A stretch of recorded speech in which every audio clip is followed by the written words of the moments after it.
The Scarlet Letter by Nathaniel Hawthorne. Chapter 1. The Prison Door. A throng of bearded men in sad-colored garments and gray steeple-crowned hats, intermixed with women, some wearing hoods and others bareheaded, was assembled in front of a wooden edifice, the door of which was heavily timbered with oak and studded with iron spikes. The founders of a new colony, whatever utopia of human virtue and happiness they might originally project,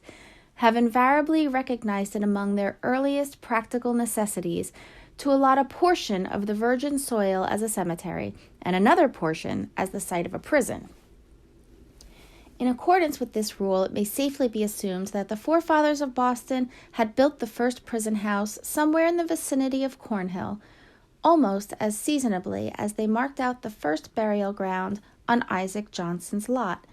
and round about his grave, which subsequently became the nucleus of all the congregated sepulchres in the old churchyard of King's Chapel.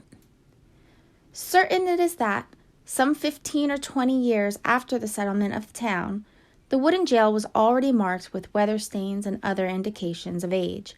which gave a yet darker aspect to its beetle-browed and gloomy front. The rust on the ponderous ironwork of its oaken door looked more antique than anything else in the New World. Like all that pertains to the crime, it seemed never to have known a youthful era. Before this ugly edifice, and between it and the wheel track of the street, was a grass plot, much overgrown with burdock, pigweed, apple-pern, and such unsightly vegetation, which evidently found something congenial in the soil that had so early borne the black flower of civilized society, a prison.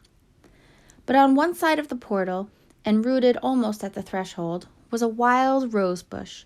covered, in this month of June, with its delicate gems, which might be imagined to offer their fragrance and fragile beauty to the prisoner as he went in, and to the condemned criminal as he came forth to his doom, in token that the deep heart of nature could pity and be kind to him. This rose-bush, by a strange chance, had been kept alive in history, but whether it had merely survived out of the stern old wilderness, so long after the fall of the gigantic pines and oaks that originally overshadowed it, or whether, as there is fair authority for believing, it had sprung up under the footsteps of the sainted Anne Hutchinson as she entered the prison door, we shall not take upon us to determine. Finding it so directly on the threshold of our narrative, which is now about to issue from that inauspicious portal, we could hardly do otherwise than pluck one of its flowers and present it to the reader. It may serve, let us hope, to symbolize some sweet moral blossom that may be found along the track, or relieve the darkening close of a tale of human frailty and sorrow.